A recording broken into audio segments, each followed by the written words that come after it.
अस्सलाम वालेकुम students, welcome to MRJ physics math. आज हम फर्स्ट ईयर की न्यू बुक से चैप्टर 5 का topic mechanical properties of solid study करेंगे। इसमें हम देखेंगे कि डिफॉर्मेशन फोर्स क्या होती है और सॉलिड मटेरियल्स के अंदर डिफॉर्मेशन किस तरह से पैदा की जाती है। फिर हम अगला topic stress, strain and Young's modulus study करेंगे। इसमें हम देखेंगे कि स्ट्रेस क्या होता है, स्ट्रेन क्या है और यंग्स मॉडुलस क्या है। स्ट्रेस, स्ट्रेन और यंग्स मॉडुलस की इक्वेशन भी देखेंगे और साथ ये भी देखेंगे कि स्ट्रेस का यूनिट क्या है और स्ट्रेन का यूनिट क्यों नहीं होता। फिर हम ये भी डिस्कस करेंगे कि स्ट्रेस और प्रेशर में क्या डिफरेंस है और क्या कॉमन है। सबसे पहले हम बात करते हैं कि डिफॉर्मेशन क्या होती है। तो किसी भी बॉडी के अंदर जो चेंज है किसी भी तरह का, चाहे वो शेप में चेंज आए, चाहे वो वॉल्यूम के अंदर चेंज आए, चाहे वो लेंथ के अंदर चेंज आए, उसको डिफॉर्मेशन का नाम दिया जाता है। Any change in length, shape and volume और volume of the body is known as deformation. किसी जिस्म की लंबाई, उसकी शक्ल, उसके वॉल्यूम के अंदर जो तब्दीली है वो क्या कहलाती है? डिफॉर्मेशन कहलाती है। मसलन आपके पास एक रबर बैंड है, यूँ समझ लें जैसे कोई गुब्बारा हो। तो अगर हम गुब्बारे को खींचें तो उसकी लंबाई के अंदर क्या आती है? तब्दीली आती है। तो लंबाई के अंदर ये तब्दीली क्या कहलाएगी? डिफॉर्मेशन कहलाएगी। इसी तरह एक बॉक्स है, एक डब्बा है, आप उसको हाथों में मसल लेते हैं तो उसकी शेप के अंदर चेंज आ गया, तो शेप का ये चेंज क्या कहलाएगा? डिफॉर्मेशन कहलाएगा। इस तरह डब्बा है, आपने उसको मरोड़ कर सुकेड़ दिया है तो उसके वॉल्यूम के अंदर चेंज आ गया है, तो वॉल्यूम का चेंज भी क्या कहलाएगा? डिफॉर्मेशन कहलाएगा। तो किसी भी जिस्म के अंदर किसी तरह का भी जो चेंज हम लेकर आते हैं वो क्या कहलाता है? डिफॉर्मेशन कहलाता है। अब बॉडी में डिफॉर्मेशन खुद ब खुद पैदा नहीं हो जाती। बॉडी में डिफॉर्मेशन लाने के लिए हमें उस पर अप्लाई करनी पड़ती है फोर्स। तो वो फोर्स जो है डिफॉर्मेशन फोर्स कहलाती है। क्या कहलाती है? Deformation force. जो फोर्स बॉडी के अंदर डिफॉर्मेशन पैदा करती है वो क्या कहलाती है? Deformation force. जब हम बॉडी के ऊपर फोर्स लगाते हैं यानी कि डिफॉर्मेशन फोर्स लगाते हैं तो वो यकीनन बॉडी के किसी मखसूस एरिया पर अमल करती है। तो अगर आप डिफॉर्मेशन फोर्स को एरिया के लिहाज से बयान करेंगे तो फिर इसे स्ट्रेस का नाम दिया जाए। Deformation force applied per unit area of the body is known as stress. मतलब ये हुआ कि अगर हम सेम मिकदार की फोर्स लगाते हैं दो बॉडीज़ के ऊपर, 5 न्यूटन की फोर्स है, आप एक बॉडी पर लगाते हैं तो फ़र्ज़ करें वो 1 मीटर स्क्वायर एरिया पर लगती है, तो इस केस में स्ट्रेस और होगा। और यही 5 न्यूटन की फोर्स आप एक और बॉडी पर लगाते हैं लेकिन ये फोर्स उसके 2 मीटर स्क्वायर एरिया पर अमल करती है, तो अब स्ट्रेस क्या हो जाएगा? चेंज हो जाएगा। तो इसका मतलब ये हुआ कि हम जब डिफॉर्मेशन फोर्स को एरिया के लिहाज से बयान करते हैं तो वो क्या कहलाती है? स्ट्रेस कहलाती है। स्ट्रेस को अलामती तौर पर सिग्मा से जाहिर किया जाता है।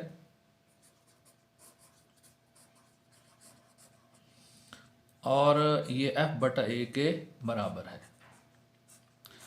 अच्छा, यहाँ पर अचानक हमारा ख्याल में आ रहा है कि हमने ये क्वांटिटी कहीं और भी पढ़ी है। तो जी हाँ, बिल्कुल हमने ये क्वांटिटी पढ़ी है और ये क्वांटिटी हमने प्रेशर की शक्ल में पढ़ी है। P बराबर F/A होता है। तो प्रेशर और जो स्ट्रेस है इन दोनों के डायमेंशन एक जैसे हैं, फार्मूले की शक्ल एक जैसी है, लेकिन दोनों का जो फंक्शन है, जो किरदार है, वो एक दूसरे से मुख्तलिफ है। यहाँ पर जो फोर्स लग रही है वो डिफॉर्मेशन पैदा कर रही है और प्रेशर के केस में जो फोर्स लगती है ज़रूरी नहीं है कि वो डिफॉर्मेशन पैदा करे। तो लिहाजा अगर एक नॉर्मल फोर्स होगी और वो एरिया पर अमल करेगी तो उससे बनेगा प्रेशर, लेकिन अगर एक स्पेशल फोर्स होगी डिफॉर्मेशन फोर्स और वो कुछ मखसूस एरिया पर अमल करेगी तो उससे क्या बनेगा? स्ट्रेस बनेगा। तो इसका यूनिट भी सेम वही है जो कि प्रेशर का है, यानी कि इसका यूनिट है पास्कल, जो किसके बराबर होता है? न्यूटन पर मीटर स्क्वायर के बराबर होता है। इसी तरह अगर हम किसी बॉडी में पैदा होने वाली डिफॉर्मेशन उस बॉडी की इनिशियल शेप के लिहाज से बयान करें तो उसको नाम दिया जाता है स्ट्रेन का। अगर आप किसी बॉडी में पैदा होने वाली डिफॉर्मेशन को उस बॉडी की ओरिजिनल शेप के लिहाज से बयान करते हैं तो फिर ये क्या कहलाता है, स्ट्रेन कहलाता है। चलें एक छोटी सी मिसाल की मदद से समझते हैं। फर्ज करते हैं कि हमारे पास एक रबर बैंड है जिसकी लंबाई है 5 मीटर। हमने इस पर फोर्स लगाई, इसको पकड़ा, खींचा और इसकी लंबाई में 1 मीटर का इजाफा कर दिया। तो अब इसमें जो डिफॉर्मेशन है वो कितनी है, वो है 1 मीटर। लेकिन जो स्ट्रेन है यानी कि deformation with respect to original shape, तो वो बनेगा 1:5। स्ट्रेन क्या बनेगा, 1:5, या आप इसको लिख सकते हैं 1/5। ठीक हो गया। अब आप ना एक और रबर बैंड लें। फर्ज करते हैं कि उसकी जो लंबाई है वह 5 मीटर नहीं है, वो है 10 मीटर। ठीक हो गया। अब आप जो है ना इसको पकड़ कर खींचें और इसकी लंबाई में 2 मीटर का इजाफा कर दें। तो अब जो इसमें डिफॉर्मेशन पैदा हुई है वो कितनी पैदा हुई है, वो 2 मीटर। पहले केस में 1 मीटर डिफॉर्मेशन पैदा हुई थी, दूसरे केस में 2 मीटर डिफॉर्मेशन पैदा हुई है। तो यहाँ साफ नज़र आ रहा है कि दूसरे केस में आपने डिफॉर्मेशन ज़्यादा पैदा की है। लेकिन जब हम इसी डिफॉर्मेशन को बॉडी की इनिशियल लेंथ के हिसाब से देखते हैं तो आपको पता लगेगा कि दूसरे केस में आपने ज़्यादा जो है ना चेंज बॉडी के अंदर पैदा नहीं किया। तो दूसरे केस में जब आप स्ट्रेन फाइंड करेंगे तो वो बनेगा 2/10, यानी कि जो डिफॉर्मेशन आई है उसको ओरिजिनल जो शेप है या लेंथ है उस पर हमने डिवाइड कर देना है। तो 2/10 इसमें कटिंग करेंगे तो ये भी कितना आ जाएगा, 1/5 आ जाएगा। तो इसमें स्ट्रेन कम था, सॉरी इसमें डिफॉर्मेशन कम थी, इसमें डिफॉर्मेशन ज़्यादा थी। लेकिन जब हमने उसी डिफॉर्मेशन को ओरिजिनल लेंथ के हिसाब से मेजर किया तो ये दोनों केसेस में क्या आई है, सेम आई है। तो जब आप डिफॉर्मेशन ओरिजिनल शेप के लिहाज से मेजर करते हैं तो उसको क्या कहा जाता है, स्ट्रेन कहा जाता है। ठीक हो गया। तो स्ट्रेन की डिफरेंट टाइप्स हैं। आमतौर पर लेंथ का जो स्ट्रेन है उसकी इक्वेशन राइट की जाती है और उससे बेसिक स्ट्रेन के तौर पर बयान किया जाता है। तो लेंथ में आने वाले स्ट्रेन को एप्सिलॉन से ज़ाहिर करते हैं और ये डेल्टा L/L के बराबर है। मतलब लंबाई में जो चेंज आया है उसको अगर आप ओरिजिनल लंबाई पर डिवाइड कर देंगे तो ये क्या कहलाएगा, स्ट्रेन कहलाएगा। स्ट्रेन क्योंकि दो एक जैसी क्वांटिटीज़ की रेशो है, दो एक जैसी क्वांटिटीज़ की निस्बत है। तो अगर ऊपर लेंथ है तो नीचे भी लेंथ है, इसका यूनिट ऊपर भी मीटर होगा और नीचे भी क्या होगा, मीटर। तो मीटर से मीटर क्या हो जाएगा, कैंसिल हो जाएगा। इस वजह से स्ट्रेन का कोई यूनिट नहीं होता। जिस क्वांटिटी का यूनिट ना हो उसे क्या कहा जाता है, डायमेंशनलेस। उसे क्या कहते हैं, डायमेंशनलेस। तो स्ट्रेन एक डायमेंशनलेस क्वांटिटी है जी। नेक्स्ट हम types of stress and strain की बात कर लेते हैं। मतलब स्ट्रेस और स्ट्रेन की कितनी अकसाम है, तो स्ट्रेस और स्ट्रेन दोनों की 3 टाइप्स हैं। पहली कहलाती है टेंसाइल स्ट्रेस और टेंसाइल स्ट्रेन। ठीक हो गया। और दूसरी टाइप जो है वो bulk stress, sorry volumetric stress या वॉल्यूमेट्रिक स्ट्रेन कहलाती है, वॉल्यूमेट्रिक। और थर्ड जो है ये शियर स्ट्रेस और शियर स्ट्रेन कहलाती है, शियर। जी टेंसाइल जो है ये लेंथ के स्ट्रेस को कहते हैं। तो अगर लेंथ ऑफ बॉडी में चेंज आएगा तो स्ट्रेस जो है वो टेंसाइल स्ट्रेस कहलाएगा और इससे जो स्ट्रेन पैदा होगा वो टेंसाइल स्ट्रेन कहलाएगा। तो जो स्ट्रेस है उसका फार्मूला तो हर केस में सेम ही रहता है, यानी कि स्ट्रेस हर केस में क्या होगा, सिग्मा से ज़ाहिर किया जाएगा और ये किसके बराबर होगा, F/A से। तो जो स्ट्रेन का फार्मूला है उसमें चेंज आता रहता है। तो टेंसाइल स्ट्रेन होगा तो ये इसका फार्मूला होगा delta L/L। Delta L length में चेंज है और L जो है ये ओरिजिनल लेंथ है। इसी तरह जो वॉल्यूमेट्रिक स्ट्रेन है उसका फार्मूला अलग होगा और वो है डेल्टा V/V।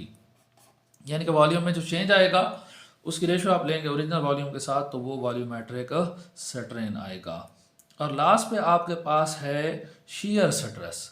तो शीयर स्ट्रेस जो है ना ये शेप को मेजर करता है, चेंज ऑफ शेप को मेजर करता है, और दरअसल जो चेंज ऑफ शेप होता है ना वो एंगल की मदद से मेजर किया जाता है। तो जो लेंथ का चेंज है और जो वॉल्यूम का चेंज है इसको समझना तो आसान है। ये जो शीयर स्ट्रेन है इसको थोड़ा हम डिटेल में देखते हैं। शीयर स्ट्रेन को समझने के लिए हम फर्ज करते हैं कि हमारे पास एक बॉक्स है, डब्बा है, जैसे चाय की पत्ती का डब्बा होता है, या जैसी शेप जो है ना हमारे रूम की होती है, कमरे की होती है। तो इसी तरह का ना एक बॉक्स है। ये हमने पहले 2 स्क्वायर बनाए थे, फिर आपने ना उन स्क्वायर्स के कॉर्नर्स को मिला देना है, तो आपके पास क्या आ जाएगा, एक बॉक्स बन जाएगा। अब इस बॉक्स के ऊपर ना फर्ज करें हमने यहाँ पर हाथ रखा और इसको आगे की तरफ पुश किया, धकेला, तो धकेल कर हम इसको कर देते हैं टेढ़ा। फर्ज करें जब हम इसको टेढ़ा करते हैं तो इसकी ये वाली साइड जो ऐसे सीधी थी अब वो इस तरह तिरछी हो गई है। ना सिर्फ ये साइड टेढ़ी होगी, ये वाली साइड भी क्या हो जाएगी, ऐसे टेढ़ी हो जाएगी, और बाकी साइड्स भी जो है ना सारी की सारी वो इसी तरह क्या हो जाएंगी, टेढ़ी हो जाएंगी। तो अब इस बॉक्स की शेप के अंदर जो चेंज आएगा, जो टेढ़ापन आएगा, उसकी पैमाइश हम करते हैं शीयर स्ट्रेन से करते हैं। तो यहाँ पर आपको वाज़े तौर पर नज़र आ रहा है कि पहले इस साइड का ये एंगल था, ये सीधी 90 के एंगल पर थी, अब क्या हो गई है, तिरछी। तो इस साइड ने जो एंगल कवर किया है थीटा, दरअसल यही क्या कहलाएगा, शीयर स्ट्रेन कहलाएगा। अब फर्ज करते हैं कि हमारे पास जो बॉक्स था उसकी साइडों की लंबाइयाँ ए के बराबर है, ये साइड भी ए के बराबर है, ये वाली साइड जो इसकी लंबाई भी ए के बराबर है, और फ़र्ज़ करें कि इधर जो टेढ़ा पाना है बॉक्स के अंदर और ये जो कोना है यहाँ से यहाँ तक शिफ्ट हो गया है, तो ये हम फ़र्ज़ कर लेते हैं कि ये जो डिस्प्लेसमेंट कोने ने कवर किया है वो डेल्टा ए के बराबर कवर किया है। तो शीयर स्ट्रेन एक्चुअली है तो मेजरमेंट इस एंगल की, लेकिन आप जानते हैं कि अगर एंगल स्मॉल हो तो एंगल थीटा और उसका टेन अप्रॉक्सीमेटली बराबर होते हैं। तो हम ये अप्रॉक्सीमेशन यहाँ पर यूज़ करेंगे। फ़र्ज़ करते हैं कि जो स्ट्रेन पैदा हुआ है, जो डिस्प्लेसमेंट पैदा हुआ है, उसका जो एंगल है वो स्मॉल है। अगर थीटा स्मॉल होगा तो हम थीटा को किसके बराबर ले सकते हैं, अप्रॉक्सीमेटली। ये अप्रॉक्सीमेट की अलामत है, 2 मद्दें इकट्ठी डाल देते हैं बराबर के बजाय। तो ये अप्रॉक्सीमेटली बराबर होगा किसके, टेंजेंट ऑफ थीटा के। तो ये जो आपके पास ट्रायंगल बन रही है इसके कॉर्नर्स को हम नाम दे देते हैं। ये कॉर्नर ए हो गया, ये वाला कॉर्नर बी कह लें, और इस कॉर्नर को आप क्या कह लें, सी कह लें। तो ये एक राइट एंगल ट्रायंगल बन रही है। तो इस राइट एंगल ट्रायंगल से ना आप टेंजेंट ऑफ थीटा की कीमत मालूम करें। ये जहाँ पर एंगल थीटा बनता है तो वो जो साइड होती है वो बेस होती है। जो सबसे लंबी साइड आपको ट्रायंगल के अंदर नज़र आती है वो हाइपोटेन्यूस होता है, और जो आखिरी साइड बच गई वो क्या होता है, परपेंडिकुलर। तो जो टेंजेंट ऑफ थीटा होता है वो परपेंडिकुलर ओवर बेस के बराबर होता है। लिहाजा आप लिख सकते हैं कि जो थीटा है वो किसके बराबर है, परपेंडिकुलर जो कि बी सी बन रहा है, और बेस जो कि ए बी बन रही है। तो आप देखें तो बी सी की वैल्यू डेल्टा ए है और ए बी की वैल्यू हमने क्या ले रखी है, ए। तो आपके पास जो शीयर स्ट्रेन है थीटा वो बराबर होगा किसके, डेल्टा ए ओवर ए। और जो शीयर स्ट्रेन है एक्चुअली इसको किससे ज़ाहिर किया जाता है, गैमा से। शीयर स्ट्रेन को किससे ज़ाहिर करते हैं, गैमा से। तो गैमा बराबर हो गया थीटा के, और थीटा बराबर हो गया किसके, डेल्टा ए ओवर ए के। तो इस तरह आप जो है ना शीयर स्ट्रेन मेजर कर सकते हैं। जी नेक्स्ट हम बात करते हैं इलास्टिक कांस्टेंट की। पहली बात तो ये है कि जो इलास्टिक कांस्टेंट है ना इसके 3 नाम है। एक इलास्टिक कांस्टेंट, दूसरा इलास्टिक मॉडुलस, और तीसरा मॉडुलस ऑफ इलास्टिसिटी। तो आपने जहन में रखना है कि इलास्टिक कांस्टेंट को इलास्टिक मॉडुलस और मॉडुलस ऑफ इलास्टिसिटी का नाम भी दिया जाता है। जब आप किसी मटेरियल के लिए स्ट्रेस और स्ट्रेन की निस्बत लें, यानी कि स्ट्रेस और स्ट्रेन को आपस में तकसीम कर दें, स्ट्रेस की वैल्यू ऊपर रखें और स्ट्रेन की वैल्यू नीचे रखें, तो ये हर केस में हर दफ़ा सेम आएगी, इसमें आपको फ़र्क नज़र नहीं आएगा। तो किसी ख़ास मटेरियल के लिए स्ट्रेस और स्ट्रेन की निस्बत क्या कहलाती है, इलास्टिक कांस्टेंट कहलाती है। मसलन हमारे पास लोहे की एक तार है, तो हमने फ़र्ज़ करें इसके ऊपर ना स्ट्रेस लगाया सिग्मा, और वो हमने कितना लगाया जी 5 पास्कल का। नतीजतन इसकी लंबाई में क्या होगा, इजाफा होगा, यानी कि स्ट्रेन पैदा होगा। फ़र्ज़ करें 5 पास्कल स्ट्रेस की वजह से इसमें जो स्ट्रेन पैदा हुआ है एप्सिलॉन, हम कहते हैं कि वो 10 की मिकदार में पैदा हुआ है। तो अब आप इनकी रेशो ले लें, यानी कि स्ट्रेस और स्ट्रेन की, तो ये क्या कहलाएगा, इलास्टिक मॉडुलस कहलाएगा। और जिस तरह स्ट्रेस और स्ट्रेन की 3 किस्में हैं ना, तो इलास्टिक मॉडुलस की भी 3 किस्में हैं। तो अगर स्ट्रेस जो है वो टेंसाइल स्ट्रेस हो और स्ट्रेन टेंसाइल स्ट्रेन हो, तो फिर इलास्टिक मॉडुलस को ना यंग्स मॉडुलस का नाम दिया जाता है और उसको ज़ाहिर करते हैं वाई से। तो इस केस में हमारे पास जो यंग्स मॉडुलस बनेगा, स्ट्रेस आपने ऊपर रखना है वो 5 है, और स्ट्रेन आपने नीचे रखना है, उसकी कीमत है 10। तो 5/10 क्या आ जाएगा, 1/2 के बराबर आ जाएगा। ठीक हो गया। अब आपने ना इसी लोहे बनी हुई एक और सलाख लेनी है। फ़र्ज़ करें वो इससे मोटाई में डबल है या ट्रिपल है। ठीक हो गया। अब आप जो है ना इसके ऊपर कोई और स्ट्रेस अप्लाई करें, सेम यही भी अप्लाई कर सकते हैं, लेकिन हम फ़र्ज़ करते हैं कि हमने कोई और स्ट्रेस अप्लाई किया है। यूँ समझ लें कि हमने जो है ना वो 20 पास्कल का स्ट्रेस इस दफ़ा अप्लाई किया है।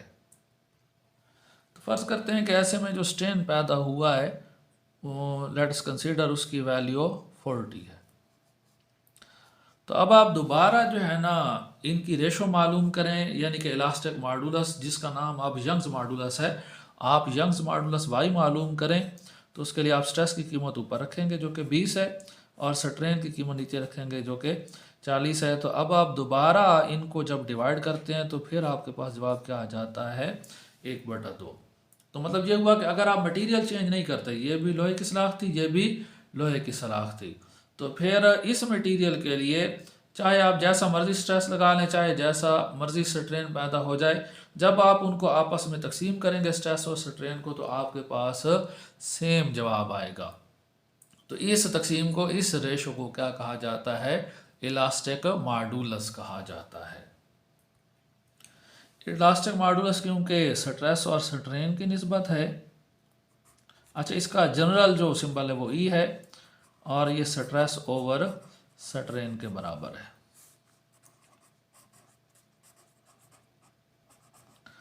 तो स्ट्रेस को सिग्मा से जाहिर किया जाता है, ऊपर सिग्मा आएगा, और स्ट्रेन अगर हम टेंसाइल वाला लें तो नीचे क्या आ जाएगा, एप्सिलॉन।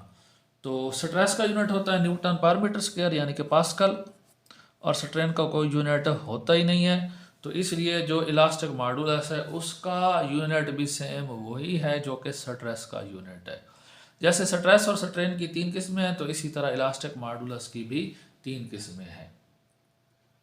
इलास्टिक मॉडुलस की पहली किस्म को जो है ना वो कहते हैं यंग्स मॉडुलस।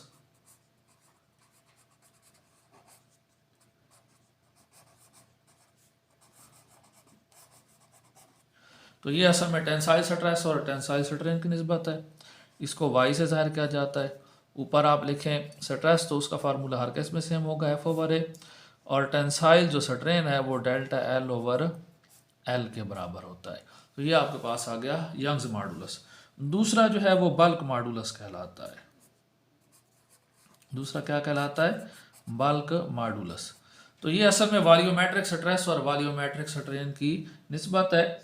इसको जो है ना जी से जाहिर किया जाता है।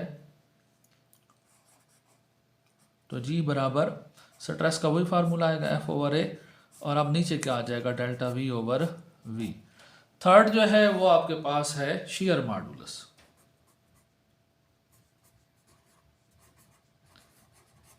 तो जैसा कि नाम से जाहिर है ये शियर स्ट्रेस और शियर स्ट्रेन की निस्बत होगी। तो इसकी जो आपके पास अलामत है वो है K, और ये बराबर होगा किसके, F/A ओवर गैमा। सॉरी मैंने आपको अलामतें उल्टी बता दी हैं, ये जी नहीं है, बल्क मॉडुलस की अलामत K है और शियर मॉडुलस की अलामत जी है। तो ये दोनों अलामतें बड़ी अजीब सी हैं, जैसे मैं खुद कंफ्यूज हो गया हूँ। तो आप लोगों ने भी थोड़ा ख्याल करना है कि बल्क मॉडुलस को K से ज़ाहिर किया जाता है और शियर मॉडुलस को जी से ज़ाहिर किया जाता है। उम्मीद है आपको बहुत सारे पॉइंट्स अच्छे से क्लियर हो गए होंगे। नेक्स्ट लेक्चर तक के लिए टेक केयर एंड अल्लाह हाफिज़।